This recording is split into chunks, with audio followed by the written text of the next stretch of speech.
Game over, man. Game over. Johnny. You're gonna need a bigger boat. Why so serious? Roll out. I am Iron Man. This is a tasty burger. Welcome to the In Session Film Podcast. Welcome to this podcast review for January 27th, 2025, and I'm JD Duran. And I'm Brendan Cassidy. Hey, thanks for joining us, everybody, for this episode. And as we begin here, story time, because Okay. we are going to be doing this review, this conversation in the presence of a presence. Because How long did it take you to come up with that one? about 20 minutes. Okay. Still pretty good, though. I'll give you that. So for those that are watching us on YouTube, if you've seen us at all, you may know that the room in which I record these episodes, I have these fun little lights behind me. Yep. Some of them require batteries that I have to change out from time to time. So moments ago, before we got on here, I was changing out the batteries for one of these lights. And I take out the batteries, the bad batteries that are done. Yeah. I set them on the table. I go to get the new batteries. I come back to the light to change the batteries. The old batteries are gone. Not on the table. Just completely vanished into thin air. I'm really waiting for a punchline here. My wife is in our bedroom on the other side of the house putting the kid to sleep. Okay. My oldest is in his room asleep. I have no explanation.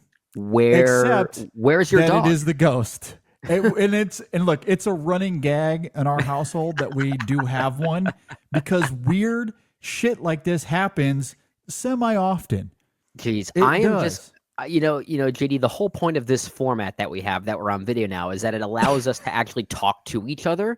So I can actually look at you and feel like I'm having somewhat of a conversation. Yeah. I can't look at you right now. I'm just going to be looking in the background and see if I see anything. I want you to, because whether it's Brendan or anyone listening, if you see things floating behind me, do not be surprised, is what I'm trying to tell you. In fact, yeah. please let me know if it's the batteries. Maybe the batteries are floating behind me. I From don't know. here on out, the whole point of this podcast is who can spot the ghost first in JD's room. It might be, because look, and this has happened several times before. This is not the first time. Like I said, it is kind of a running gag in our household.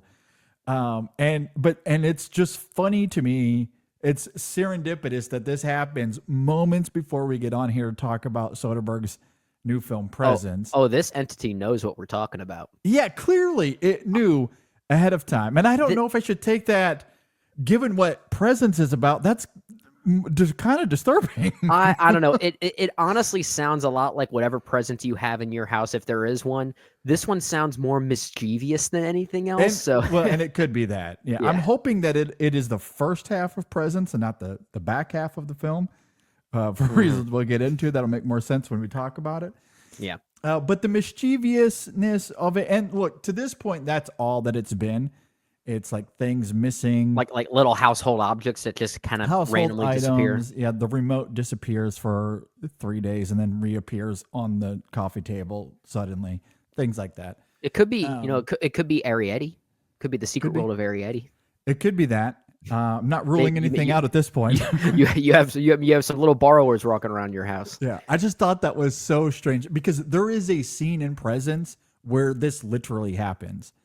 We don't have to get into it at this moment, but Yeah, we will, You know though. what I'm talking about with the books on the bed. That is almost what that's pretty much exactly what happened here. I didn't find where those batteries went, but they walked off on their own. I don't know. And I'm the only one in here. My wife was on the other side of the house with the little one.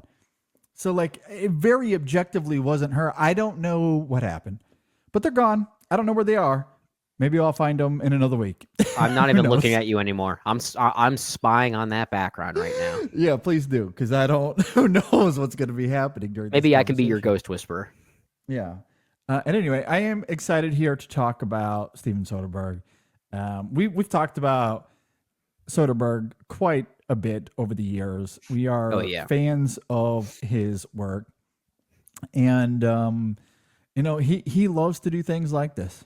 Soderbergh is no stranger to experimentation. Yeah, I was gonna say, we talk about a lot of filmmakers embodying certain traits that make them maybe cinema's greatest blank. We talked about that with David Lynch recently. Maybe Sure, he is sure. secretly cinema's greatest sentimentalist in some ways, Mhm. where Soderbergh is clearly cinema's greatest experimentalist in many Yeah. ways. And the way he experiments with form. And it's not just Exactly. once. He's doing it twice this year. We're going to get Yeah. 2 Soderbergh Maybe films 3 this year. times. Maybe 3 Oh, that's a good point. I times. forgot about that. Yeah, you're right. Yeah, because we do know for sure that Black Bag is coming out later on this year. Yeah. The Christophers is a film that is in the works, I believe, but I don't think it's been cast. I think it's in pre-production. They haven't shot the film quite yet. Well, knowing what I can Soderbergh, gather. he'll get it filmed pretty quickly because I think Well, and that's Presence the was thing, filmed. right? I think Presence was filmed in 11 days, if I'm not Yes. mistaken. Yes. Yeah, whatever the Christophers is going to be, and I don't know, but I'm sure that he can get funding, casting, producing, and film the thing in 2 weeks' time, and we'll get it in December. Like that's Yeah, just yeah, how seriously. he operates. So, at any rate, I am excited here to talk about Soderbergh's new film. So, without further ado, shall we get into this? Let's get Present. Let's get present. Now, I will say before we get started here, we're going to open the film with non-spoilers. However, once we get through our opening sentiments on the movie, we will get into spoilers with this film because of how it's narratively structured. It's really hard to talk about this film in detail without revealing important aspects about the film. Yeah. So we're going to get into some spoilers with Presence as a fair warning here. So, all right, with all of that laid out, Presence is directed by Steven Soderbergh. It is not written by Soderbergh. I know he writes a lot of his movies, but this is from a screenplay from David Koepp, who we will see later on in the year with Jurassic World Rebirth. I believe he wrote the screenplay for that film, if I'm not mistaken. He did. Yeah, and he's Yes. worked with Steven Soderbergh before. I don't know how many times. I know he wrote Kimmy, which Soderbergh also directed. Gotcha. Yeah, Okay. but this is a screenwriter. We'll talk about it and how it He relates loves to the Presence. Stevens. He loves He does the love the Stevens. Stevens. You're certainly not wrong there, but he's also a very tactile screenwriter, as we'll talk about with regard to Presence. Yes, I agree. And for those not in on the joke there, he's also worked a lot with Steven Spielberg. Yeah, let's make Just to note be of clear on that. That's why we noted the Stevens. All right. The film stars Lucy Liu, Chris Sullivan, Kalina Lang, I hope I'm saying that correctly, Eddie Madej, and West Mulholland. Those are pretty much our main players here. Julia Fox from Uncut Gems fame has a small cameo at the beginning of the film. Yeah, it was great seeing her. Yeah, as the real sure. estate agent. If you're not familiar with Presence, a family becomes convinced they are not alone after moving into their new home in the suburbs. All right, Brendan, what did you think about Presence? Well, I think in order to get into this movie, we have to talk about its central gimmick, if you will. And I know we are going to go into spoilers at some point in this conversation. To talk about the central gimmick is not really a spoiler. It is all over the marketing. It's all over the advertisements for this film in many ways. And it is something that everyone's talking about, that this is a first-person perspective from the present itself. It opens in that way, and it maintains that perspective throughout the entire, 85-minute runtime. This is a very short movie. I love that. When I saw that it was a very short movie, I was really excited. I think we go over these. But that is the central gimmick here, and it does raise a lot of curiosities as to whether Soderbergh can pull this off. And I'm really liking this potential partnership between David Koepp and Steven Soderbergh. I know they really only have Kimmy to judge it against, and that's a film I liked but didn't love at the time. Though weirdly, it is one that's kind of staying with me in the Yeah, years I'm a since I've fan. seen it. Yeah, I really like it. I think I need to give that one another go because thinking about that movie, Kimmy, and also thinking about Presence, I feel like this partnership is highlighting the best attributes of each of these individuals, Soderbergh and Koepp, respectively. I mentioned earlier that David Koepp is a very tactile screenwriter. He's very efficient. You know, his Mhm. scripts are not necessarily the densest or most nuanced things. He's very good at getting from plot point to plot point in a very tight and efficient way. Another Mhm. great example is something like David Fincher's Panic Room, which is a very Mhm. efficient thriller. This is simply something that David Koepp is good at. But Steven Soderbergh and his utilization of experimentation, I think, is able to mine really interesting things out of these very simple and tactile stories. And I think the same thing could be said here about Presence, the way it utilizes that first person perspective from this ghostly entity itself. I think it's very creative.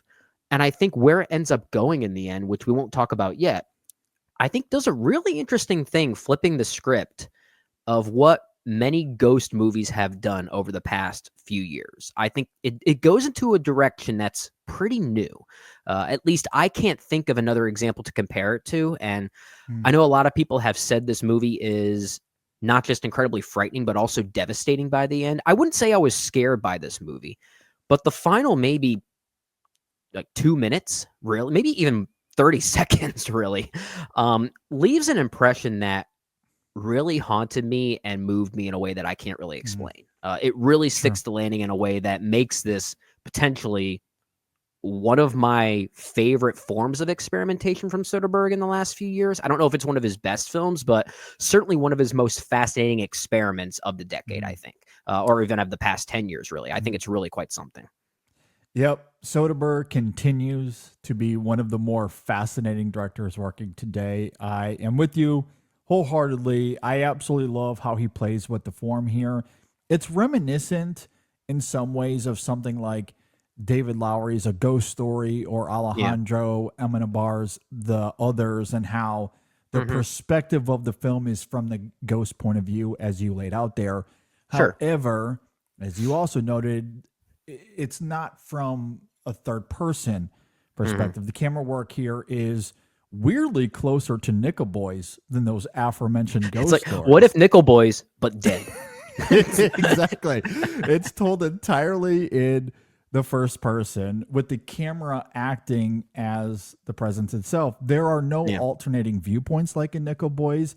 And Hmm. because the camera is acting as a ghost, the movement of the camera is much more fluid and buoyant as it moves through the house Yeah, it's very to kind of fluttery. simulate, yeah, that ghostly floating effect, which is incredibly impressive, especially when you consider how many long takes there are here. There are a Hmm. few scenes in this film that are up to 10 minutes in length without any cuts.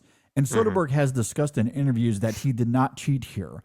These are genuinely long takes with no editing tricks. He Hmm. personally moving all around the house with the camera to create this immersive experience. It's quite extraordinary. But even beyond the astounding movement of the camera, it's how it becomes a literal character that forms its own personality with the way it moves and where it Hmm. goes. There's a shyness to it at times as it moves into the closet to hide in this charming sort of way. There's an infatuation with the Chloe character, given how she is suffering from grief and has a connection to death. Yeah. There's a cogency to that. There are a few times where the presence gets angry, and Soderbergh makes that vivid with the camera work as well. I found all of that really captivating. The craft and experimentation here is nothing short of remarkable. Soderbergh certainly on his A game when it comes to his direction and his editing and the way he structures this movie. The Hmm. drama isn't reinventing the wheel, but I do think Soderbergh manifests an engrossing mystery that evolves its relationship with the audience as it goes. We'll certainly talk more about this as we go. And as I noted before we started here, we'll get into some great detail with spoilers. But I think that's what separates this from simply being a gimmick to something that has a psychological edge to it, an emotional edge to it, as you noted with how it sticks the landing there. Some great nuances here in terms of the collection, the marriage of the craft and the camera work to where these characters find themselves and the interweaving of the ghostly presence into their drama. It's really, really fantastic stuff. I quite enjoyed it a lot. Yeah, and I think the movie is getting compared a lot to something like A Ghost Story, the David Lowery film, certainly a more tactile version of that. And I certainly understand that comparison. But in a way, I think the Nickel Boys comparison makes a lot more sense. And it's not just it's more Nickel Boys than anything else. For sure. And it's not just because it is a first-person viewpoint, quite literally. I mean, that's in a way kind of a very high level comparison between the two. To get more deeply into it, it's the way that Soderbergh, like Jomo Frey and Nickel Boys, is able to personify the camera into a literal character. Exactly. It's to the point. It's to the point that if someone were to come to me and say Steven Soderbergh should be nominated for Best Actor for this movie, I don't know if I'd push back on that because he is a literal character here with how he moves this camera, or how the camera acts as a character, rather. Yeah, and it's pretty immediate. You know, the movie does a great job setting the stage of this kind of sad curiosity of this entity roaming around this empty house that clearly has just been either evicted or sold, whatever the case may be. And there is this lingering sadness to it. And a lot of that is also due to Zach Ryan's really good score. I think that's a huge component as to why the movie does work. But there is a real sense of characterization happening here with this entity. And it actually is an arc. There is an arc to this entity, and it's a fully realized arc, which is a really interesting thing. And I didn't really expect that going, and I think Soderbergh handles that perfectly. Oh, I completely agree, and we'll certainly dive into the narrative of the film and what how that the arc camera is. Exactly. We'll get into that here in a moment. But yeah, to reiterate what you're saying there, and as I noted in my opening thoughts, I do love how he implements the camera here to enhance the personality of this ghostly presence. You do come to understand the psychology of it simply by how he moves the camera or how it interacts with the individuals in this house. Yeah, You know, there are again, scenes where you can whether- tell this entity is angry. There are scenes where you can tell it's scared, it's nervous, or just simply curious. There are a lot of different emotional spectrums happening here. I completely agree. Absolutely. And that's why I wanted to emphasize that in my opening thoughts, because it is such a pivotal part of the film. And from a form perspective, there's a lot to simply chew on in that regard. I do think this is a film similar to Nickel Boys in a very different way, or at least a slightly different way. This is a film that can equally be studied with how it utilizes that first person perspective with how the camera moves to create this character that has genuine nuances and feelings and emotions. It's really something. And then you couple that with the actual people that we get in this film and their drama, their plight, and the themes of the film. And there is so much to mine with this film, surprisingly, that for it to just dump in January, it kind of makes sense in some ways, but I think this is a far cry from your usual January fare. Which is to say, let's go ahead and it's more artful than that. And before we jump in, and before we jump into spoilers, one thing I do want to highlight. And we're talking about this a lot with regard to Steven Soderbergh, the director, but also Steven Soderbergh, the cinematographer, we also acknowledge.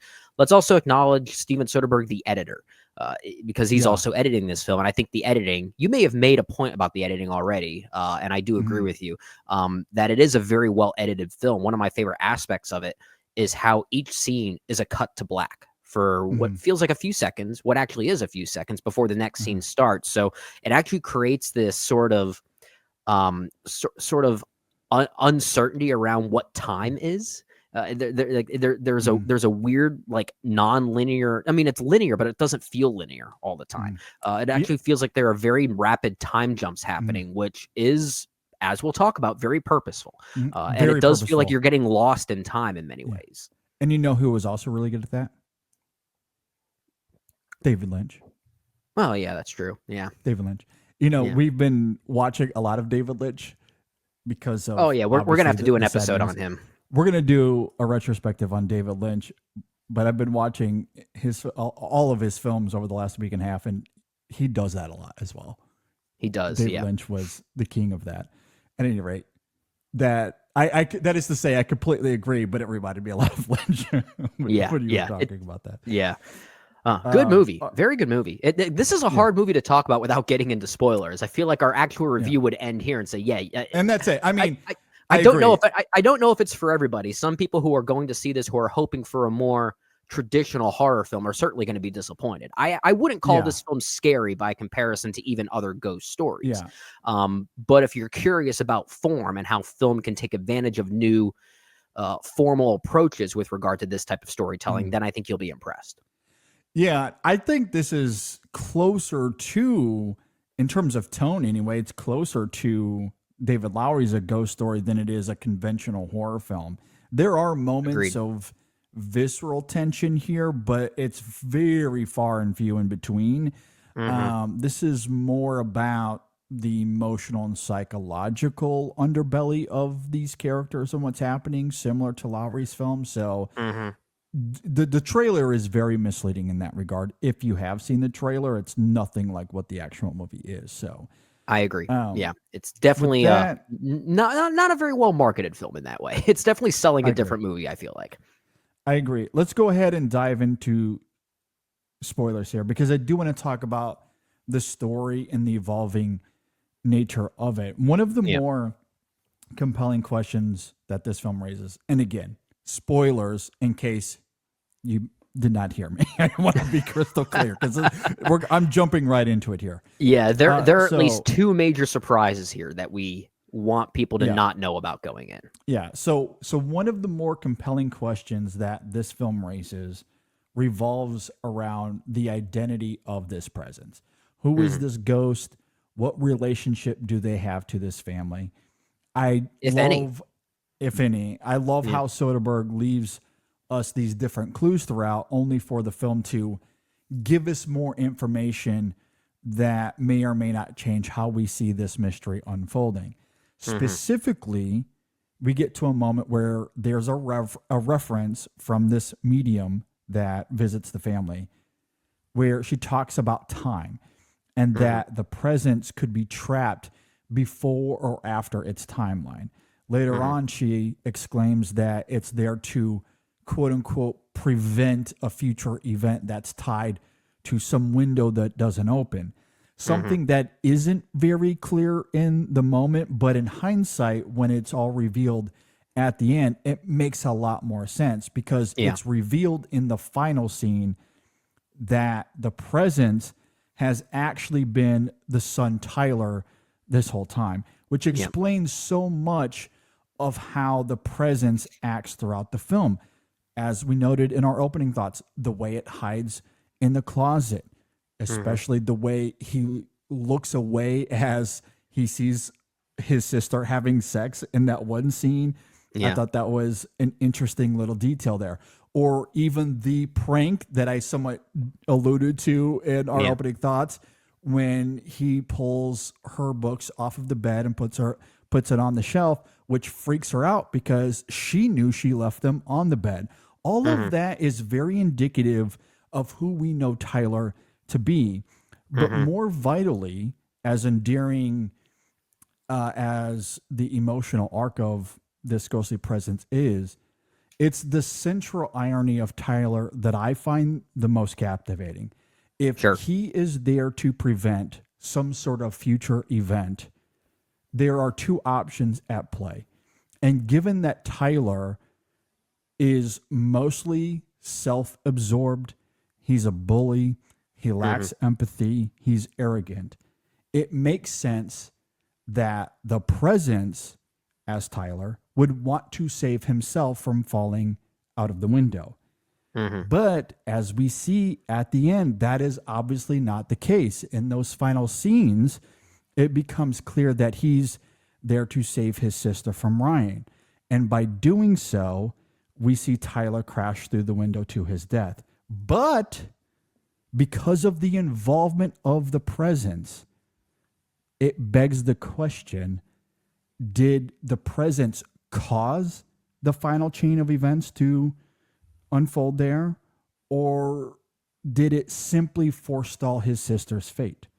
That duality, the duality of fate and free will, I think is so fascinating here. And of course, Soderbergh leaves that extremely open-ended with how all of it crystallizes. Yeah. And that I find incredibly artful and sophisticated among, again, the craft of the film and how it creates this character, as we talked about earlier.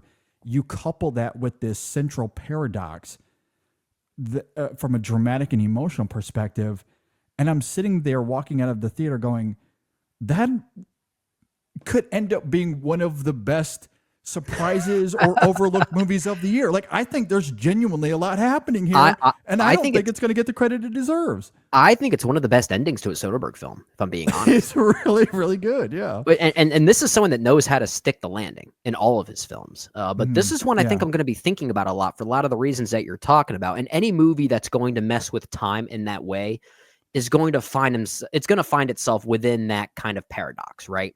Where it's going to beg the question, how circular was this event? Was there ever a starting point? Or is, as the medium says, is time kind of meaningless in this way? Has this always been the case?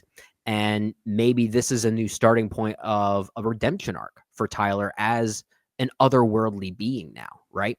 Yeah. And I think that's why in those final moments, this entity cannot save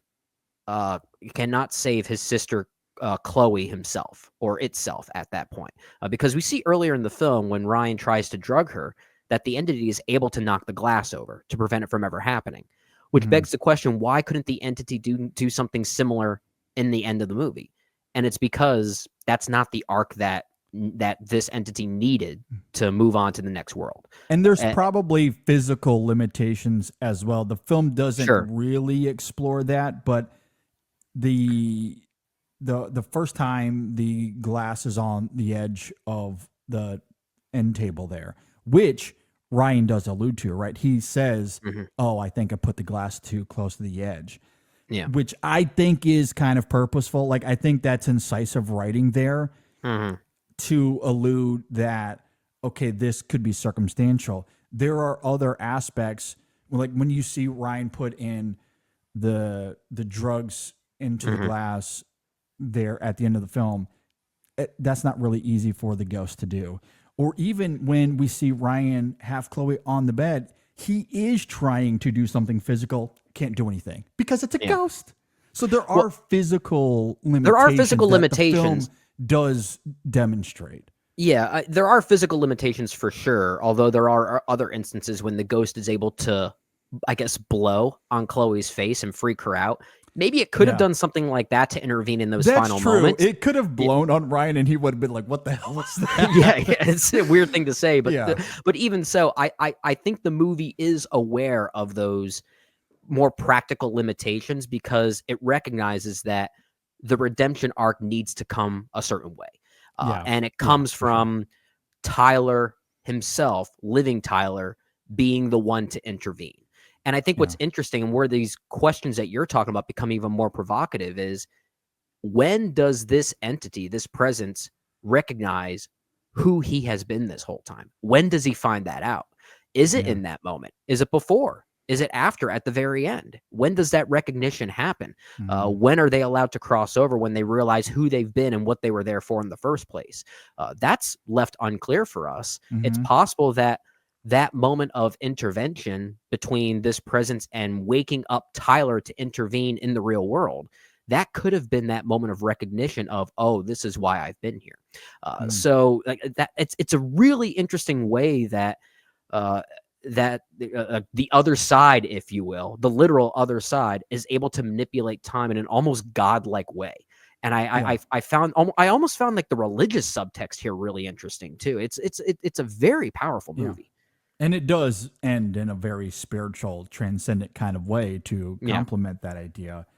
And I do agree with you. I think the protectiveness of Chloe suggests some sort of guilt he might have felt when he was alive and how he treated her. And this could be some sort of redemption arc. But and this presence, maybe recognizing that guilt without knowing why it's there. Without knowing, like, because there is perhaps some ambiguity. I do wonder, though, in terms of the timeline, and I don't mean the vagueness of this presence feeling trapped in and out of its timeline. I mean in terms of the actual film timeline. I do wonder if that recognition that you're talking about comes a bit earlier, because there is a scene in which the presence decides to reveal itself to the family. And by doing so, it doesn't cause a ruckus in Chloe's room. It does it in Tyler's room. And I do wonder if that is some sort of catharsis suggesting his disbelief towards his own actions when he was alive. As in the moment, without knowing that ending and what's to come, you might think, okay, this presence clearly doesn't like the man that Tyler is and wants to trash his room simply. But once you have that context at the end, you're right. Maybe there is this guilt reaction there. I can't believe I've done this to my sister. Exactly. Like in simple terms, get your head out of your rear end. What are you doing? Like, be nice to your sister because your time is very limited. You have no idea what's around the corner. Where the presence might have some sort of idea. There is an ambiguity to it. You're right. There's all these open-ended questions that Soderbergh does not care to answer here, which I do love. I love the ambiguity of the film in that regard. Me too. But I do wonder, given that scene and how visceral it is, that's how he chooses to reveal himself to the family. And he had already revealed himself to Chloe, but to the family by destroying Tyler's room in some sort of cathartic way. I do wonder if there was a recognition of, I am Tyler. Why did I act this way? Because at that point we had seen Tyler. If not a full, extremely self-absorbed. If not a full recognition, at least some recognition, at least partially, at least some emotional reaction that is perhaps almost nostalgic for this presence, for this entity. They recognize, why am I feeling this way? I don't like the way this young man is treating his sister. But why do I relate to this so much?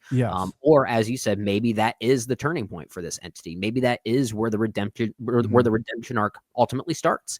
And maybe this is also something we have to praise David Koepp for, by keeping this movie very lean and mean. He doesn't over explain things. There's a lot of ambiguities here that I think Soderbergh is also mining from a very simple script, but I do appreciate David Koepp for not overly explaining things.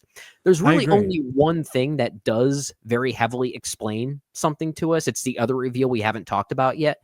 But I feel like that's the one that kind of makes the most sense to get out of. I'm curious to hear your thoughts on that. But overall, I do like how David Koepp keeps things very, very simplified in the right way. Yeah.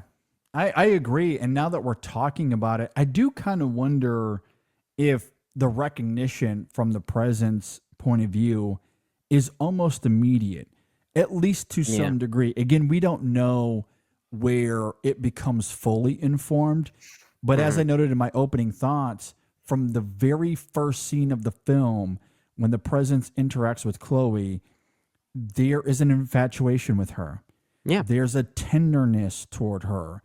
Like, the presence is around Chloe, is empathetic toward Chloe, wanting to comfort her outside of, again, the one prank that he pulls with the books. That is Tyler clearly having some fun. And that is indicative of what we've seen with Tyler. There's a whole scene where he talks about this prank that he pulls on this girl at school. Now, that is much more harsh and obtuse. Oh yeah, yeah. Again, But he's very again, much a like bully. moving some books is probably all this presence can physically handle, right? And that's probably all that Yeah. it could do as well. Yeah. But it is in line with Tyler having a playful, I guess, if we're being kind of playful personality. Yeah. But on the other side of death, you know, there's clearly like a different emotional resonance as it relates to Chloe. And that is suggestive very early on, again, in that Yeah. opening scene. So even if there isn't an immediate recognition of, you know, the presence being Tyler, there's clearly some sort of deep, tender connection to Chloe that Yeah. that slowly starts to perhaps reveal itself to the presence and leading to that catharsis in Tyler's room, Yeah. as we just talked about. It's why that ending, the final 30 seconds really, is so good at recontextualizing the whole thing. And first off, that Yeah. actual ending and Lucy Liu's performance when she sees her son's face in that mirror is, I mean, Lucy Liu has always been a great actress, but that might be her best individual moment of acting I think I've ever seen. I think he's really quite great there. But the simple gesture of this presence moving some books from the bed over to Chloe's desk, that becomes kind of a prank when you know this ending, because in the moment, I didn't really think it's played as like a little tropey horror. well, it's kind of played as like, okay, this entity is trying to say hello, essentially. It's trying to or get her something attention. to that effect. Yeah. Yeah. But then knowing who this entity actually is, it does shift that It does feel like interpretation a little Tyler bit. playing a Yeah. little prank on her. Yeah, that's Yeah. exactly how I interpreted that, given the context of the ending. You know? Yeah, absolutely. Yeah, you know, or as I noted in my opening thoughts as well, that moment when he's in the closet with Chloe having sex with Ryan, and the camera, while it sort of peeks at Chloe and Ryan so that we as the audience understand what he is looking at, the camera like kind of subtly, shyly kind of pans. It's like, to are they the done left yet? in Can the I look? closet. Can I look? Yeah, Are like, they done he's yet? hiding his eyes. Yeah. Exactly. Which again, given the context of the ending of the film, makes sense that he would not want to see that in the moment. Right. So like there's a lot of little tricks like that are recontextualized once you get to the ending of the film. And also just on a thematic level, transitioning away from Tyler a little bit, the film also works as a great, even if simple, cautionary tale on parenthood and neglect. Rebecca, the Lucy Liu character you're talking about, she is not winning Mother of the Year. Not even close, right? Yeah. She treats Chloe.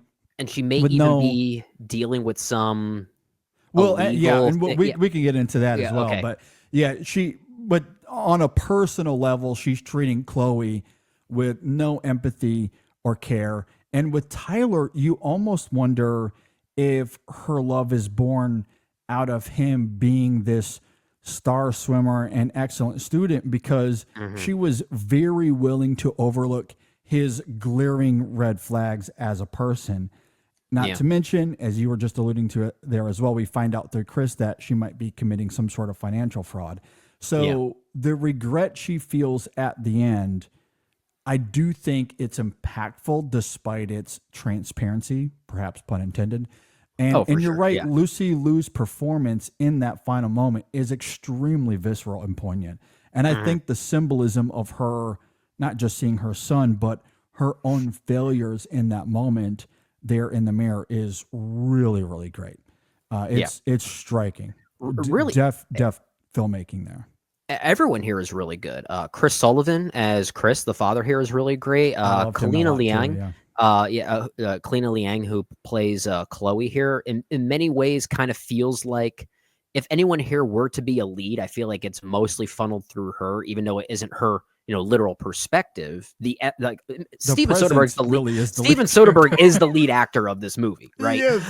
Really is. But if anyone of the living has to be classified as lead, it's probably Chloe, I feel like, because of the connection that this presence has to her for reasons we've obviously talked about. But I think everyone here is really compelling. What did you think about the whole Ryan thing? because that's the other kind of reveal that we get. At least right before the main reveal that we just spent almost 30 minutes talking about, rightfully so. Yeah, I mean, it's perhaps a little bit manufactured, dramatically speaking, but it does make sense given how they set up dramatically that these two young women died within a month of each other or something to that effect. It was quite Within a month or recent, so, the yeah. gap, And it was an apparent overdose. an apparent overdose, and they were both friends of Chloe's, or at least one of them was best friends of Chloe's, but she also knew the other. Yeah, one of them was, I think her name was Nadia, and they really use her as a pretty clever red herring because the movie really tries to make you as an audience member think, oh, this presence is actually Nadia, and they talk about that's that what very Chloe directly thinks here. initially. That's what Chloe thinks, yeah. And she would have no other reason to think it was anyone else. Of course it would be her. Especially Tyler. Yeah. That would be the last person she would, know. Yeah, yeah. So, as a red herring, I do think that is effective. And if you're talking about a serial killer mentality, the idea of picking these women that that are close to each other, I do think there's a logical explanation there. Well, especially since it's a child who probably doesn't really know any better, right? Yeah, Exactly. They probably can't think as practically. Yeah, exactly. So despite the convenience of it, I still think it works. Ryan, to me, mostly is a plot device here for all of these other things to be effective as it relates to Tyler and as the presence. He's a catalyst. Exactly. He's a catalyst. The trajectory of Rebecca, as we talked about, and even though we haven't talked about Chris a whole lot in this conversation, I think Chris is one of the more fascinating characters here as well. Like, I love his relationship with Chloe, even the way he interacts with Rebecca. There is a sincerity and an earnest with him that I think is really fantastic. And I do think it's a performance, speaking of Chris Sullivan, that I think is doing more than perhaps what meets the eye, because the writing of the character might seem a little one note or simple minded in the sense that he loves both of his kids. Yeah. He loves his wife and can't understand why she doesn't love both of them, which obviously creates some conflict. But I do think the performance brings some complexity that might not be there on the surface, at least initially. But I think the performance is actually very good at kind of digging into the frustrations that the character is feeling there as it relates to Rebecca and that failing marriage. And the way he wants to fix things. I think of that pivotal scene maybe 2/3 of the way through where Chris and Chloe have a heart-to-heart in her bedroom. I don't know if I would call that my favorite scene in the movie, but it's probably the best scene in the movie. Oh, it's so good. When he's telling her that he believes her, is that the one that you're... Yeah, he's talking about his relationship with his very devout grandmother, I think, or his mother, good. rather. Yeah, that's fantastic. I absolutely love that moment. I also really like, as brief as it is, there's a moment he has with Tyler when, and this is right after Tyler had, told this story about pranking this girl at school and basically outing himself as this really harsh bully. Yeah. And Rebecca's just going along with it like it's a funny story. And Rebecca's just going along with it. And moments before at dinner, Tyler was really aggressive toward Chloe and is just being an aggressive teenager that's not really kind to his sister and clearly to others at school as well. And Chris approaches Tyler and simply, he has this little conversation with him and he says, I know that there's a good person in there somewhere. I hope to see him one day.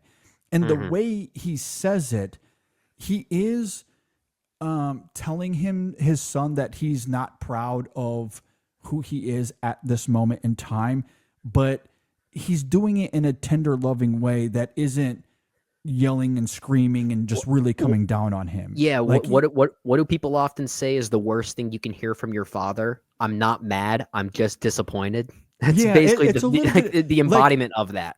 And I think the irony of it, because in that conversation with Chloe that you were referencing, he does somewhat joke about having a name that is similar to Christ because of his family being devout Catholics, and that's not something that he necessarily wants to push onto his kids. Yeah. However, I think the irony is the way he treats and loves his kids, and even the way he treats and loves Rebecca, despite what the dubiousness of her, he does have this Christ-like aura to him. Sure. Like Yeah. he does, like he's not prickly. He doesn't come down on anyone. Like he does want to find a solution. Wants to find the good. He wants to find the good in everybody. So like, I don't know if that was top of mind for David Koepp. It feels so, it feels like it is intentional, but I don't know. Like if it's intentional, and this is not a knock on David Koepp, because like I said, one of his best attributes is just how lean and efficient he is as a storyteller. If anything, I feel like that would be more of a Soderbergh deliberate thing. That could be, and a Chris Sullivan thing as well. Yeah. Yeah, and maybe that's, a good director knowing how to mine a good performance out of this actor. For sure. This is why I said I really like this partnership between Soderbergh and Koepp, because it allows both of their best attributes to really ring true in different ways. Sometimes a great screenwriter and a great director who are very different as far as their respective sensibilities are can find something new when mixed together. And I think this is a great example of that. Yeah, I completely agree. I think all of that is quite effective. So I guess, I know I somewhat detoured from your original question, but that is to say the Ryan element, I do think, is a catalyst for all of these other factors as it relates to our main family and the presence and how that is involved as well. Yeah. For all of it to function, not just emotionally, but in terms of the actual mechanics of getting us from A to Z. Yeah, which is, and it's a weird thing for me to say that I think the Ryan twist, that he actually is this killer, and that these overdoses of these other two young girls were staged by him. That twist, I do think, is very manufactured. Might be my least favorite thing in the movie, but I don't know how you get rid of it, if at all. I don't think you do, because I think it's necessary to have something like that to springboard Tyler's redemptive arc, right? Well, I'll say this as well, and maybe this is a credit to Wes Mulholland more so than the writing. I think you're getting into what I was also going to say as well. Okay, then I'll let you take it then. The other side of that coin, even if I don't know if I love the manufactured nature of Ryan's reveal, I mean, I was kind of convinced by Wes Mulholland's performance. I mean, if he is meant to be this gaslighter, I was gaslit. I was fooled. I was fooled. I think he did his job. I mean, and I kind of respect that when we get to that reveal, his performance is kind of dialed to 11 in many ways. Like, it really goes for the schlocky kind of nature for a brief moment, and I really respect how jarring that it was. So I was on board with his performance, even if I didn't necessarily love the storytelling choice. I was kind of able to just go along with it because of how convincing he was. Yep. Totally with you. With you. I think that's also why I think it's effective as well, because one of the best moments of the film from an acting perspective is that moment that he has with Chloe when he's first trying to massage his manipulative puppeteering that he's doing.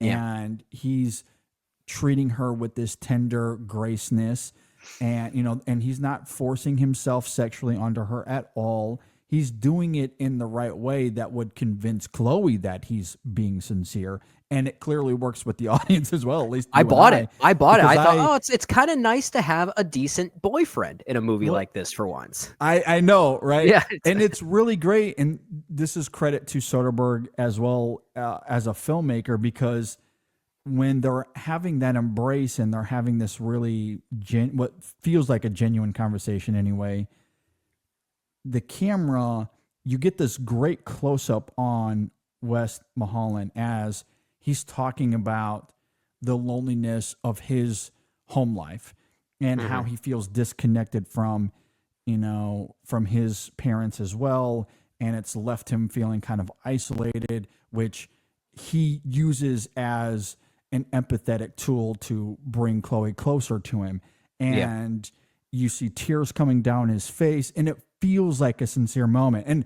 And that's why you have to give credit to Wes Mulholland, because he delivers that monologue with a tender sincerity that you can't really interpret it any other way other than him being genuine. Like I said, I was gaslit.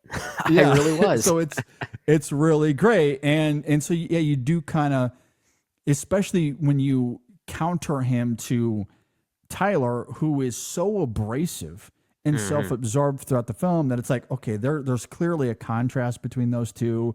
Ryan is just using Tyler to get closer to Chloe. Like, that's how the film is puppeteering the audience, and then it just, subverts that rug in a Soderbergh-like way. And, God, it got me again. I will say, I do like, with regard to Ryan's reveal at the end there, that he is this killer. The motive is very simple. They don't the movie doesn't over explain what his motive is.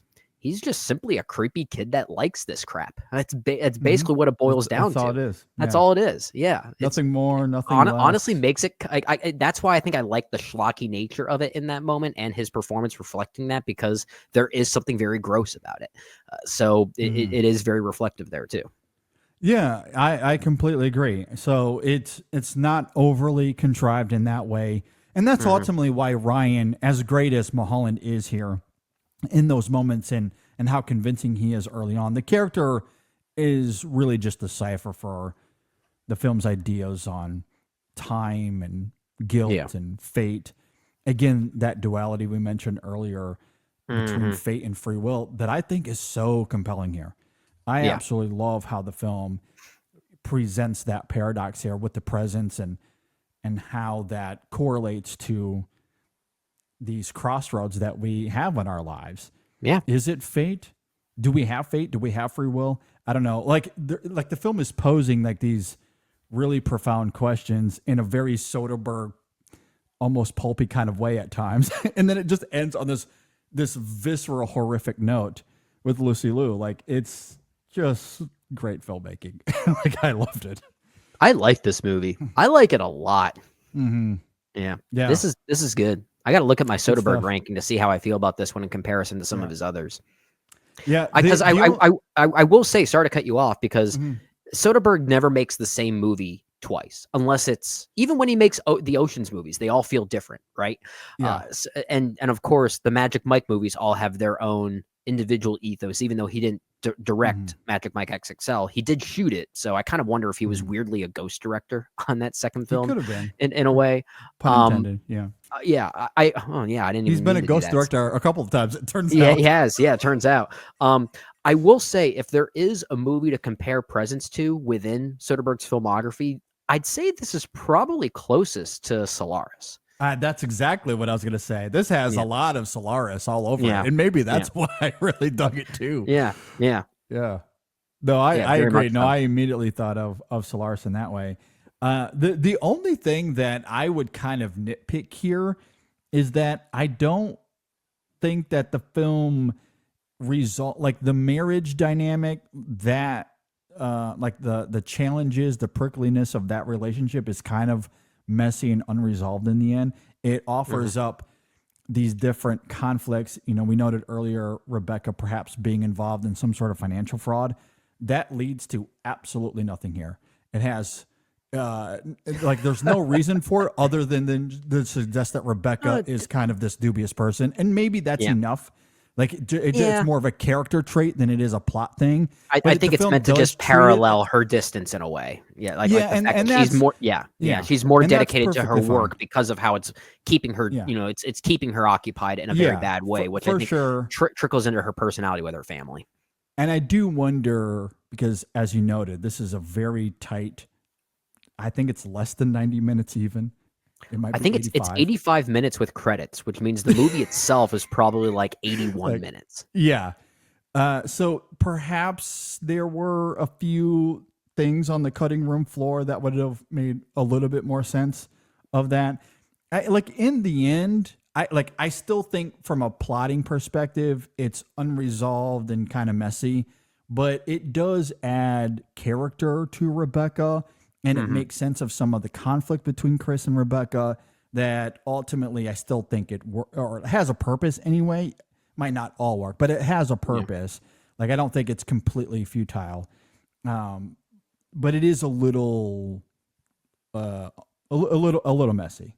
Yeah. That's about the only aspect of the film that I think it's probably fair. could have been tightened up a little bit more. Yeah. In a film that's already quite tight and very I was gonna incisive. say I don't think you necessarily add more to what you already have here. It's I love the efficiency of this. I really do, and It is I would very love efficient. to. No, I would agree. love to see Kep and Soderbergh work together again. I wouldn't be surprised if they do. Yeah, and to something you said earlier, Zach Ryan's score here, really good, really good. Yeah, I agree. I mean, there's not a lot of score here, but when it is there, it's beautifully haunting. It's very really, complimentary and sad Yeah. too. Yeah, some of those piano motifs are really quite sad. Yeah. I mean, I know that we are in January. I still can't help but think that when we get to the end of the year, this is going to be one of those overlooked movies that I think more people should be talking about. It won't necessarily end up as a best of the year. I don't know. We have 11 more months to go. January is no longer a dumping ground, my friend. It's no longer a dumping ground. Yeah, and we've seen this a couple of times, I guess, over the last 5 years or so, where we get these early films that kind of continue to linger and linger and linger. And again, like, I'm not saying this is going to be a top 20, top 30 movie, but it still could be one of those really good movies that came out earlier in the year that people just forgot about because it happened 12 months ago. I know these are smaller films, so it's not really an apples to apples comparison, but the back and forth, well, not really back and forth, but the back-to-back release weekends of Presence and before that, Den of Thieves 2, like, this is a more interesting double feature weekend than anything we got last summer. Yeah. It's like January is already on a bit of a high right now in 2025. Yeah, I've only seen a couple of 2025 movies, but it's off to a hot start. It's only going to go downhill from here now. January is going to be the best month this year. Like, I don't remember January being, quite this effective. Now, I haven't seen Wolfman. There's others that I haven't seen, but especially if you want to include some of the 2024 films that expanded into January, such as Better Man. I didn't love Better Man, but a lot of other people do. Hard Truths, came out earlier in the month as well. Like, that had its expansion. I'm Still Here, I think, is making its way. The Brutalist and Sing Sing got re-releases. Yeah. As well. We're going to talk about September 5 in our next review. That expanded, for those that like that film. So like on the whole, it could have been a worse month.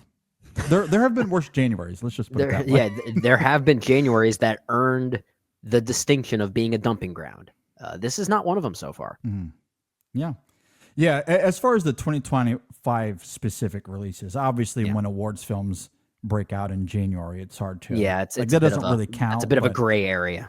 Yeah, that's a bit of a gray area. But as far as the 2025 releases that I have seen, we're doing good so far. We're doing pretty good. Yeah, we're doing pretty good. Yeah, hopefully we can keep the momentum going. Let's just keep going up. Keep going up. Absolutely. Hopefully this bodes well for Captain America in a few weeks, because I'm scared. I'm really scared about that movie. The marketing has not been selling me. It really hasn't been great. It hasn't been great. But you know what? Even if that film falters, we have Paddington coming out the exact same weekend. So that will save us. Paddington will save us. I know. I hear the early buzz for that one's very mediocre.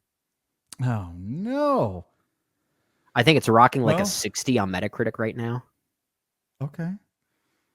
Well, now keep in mind, Paul King is not back, so it's going to have a different that vibe. Explains it. Yeah. I forgot about that. Yeah. Yeah. Okay. Well, fingers crossed. I'm keeping fingers crossed. I don't want to get too dour yet. Fingers crossed we're able to, that movie's able to deliver a hard stare into goodness. Yeah, exactly. All right. Well, I really like Presence a lot. like I would say, please go see it. It's really good, but also, I don't know if I can fully recommend it because it is so experimental in nature. It's not for everybody. I'm with It's you. not going to be for everybody. Yeah. Yeah. But I really It's like a very it a lot. patient film. Yeah, we really liked it. But yeah, I think if you're going to see this movie simply based on the marketing, I don't know how you're going to feel. Yeah, the trailer that Neon put out there, and like I don't understand the mentality there from Neon. Neon has done really good marketing over the last year or two. This one a little baffling. The trailer is misleading. It is. Yeah. Like I would urge you to not watch it if you haven't seen it. Yeah, I agree. All right. Well, with that said, if you agree or disagree with anything we had to say, let us know. We would love to hear your thoughts. You can leave a comment below if you're watching on YouTube. If you're listening on Apple Podcasts or Spotify, reach out to us on social media, Facebook, Twitter, Instagram, Letterboxd. You can email us in sessionfilm@gmail.com. All right. As I noted, we are going to have a second review. We're going to talk about September 5 that is expanding. It's one of those 2024 movies that came and went, and we never really got an opportunity to talk about it through the 2024 campaign. However, as I noted, since it just expanded over the last week or so, we felt now might be a good time to get into that one. Sense. So we're going to talk about September 5. Episode 621 is available. The great Ryan McQuaid came back to join us, and we talked about the Oscar nominations. That was a really fun time. So go and give that one a listen. And be on the lookout for Chasing the Golden Women in Session. We should have new episodes of those later on in the week as well. And lots of Sundance coverage. Lots of Sundance coverage on the website and Session Film. Dancing in the sun. Absolutely. Looking forward to seeing what comes out of Sundance this year. I'm not even sure what's playing or who's there. So it'll be a fun surprise. I'm seeing a few early social media blurbs on some films that are being talked about there and being released there, and I'm hearing some decent things about certain things. So we may have to do like some type of Sundance related episode of things that we might be looking forward to, because there might be a lot, like there always is. Well, speaking of Sundance and 2025 momentum, we did have a review drop on the website for Sly Lives, which for those that tuned into episode 620, you'll know that film was in Brendan's top 5 for most anticipated of the year. Oh, yeah. I'm looking forward to that so much. I love Sly and the Family Stone. I love that band so much. I can't wait to see what Questlove does with this. And I'm hearing good things. That one's coming out soon as well. So we'll get to that shortly. Yeah. With all of that said, thanks for listening, everybody. Thanks for watching. We'll see you next time on the In Session Film Podcast. I love a good soda pop. Soderbergh and Kev. Never lets me down.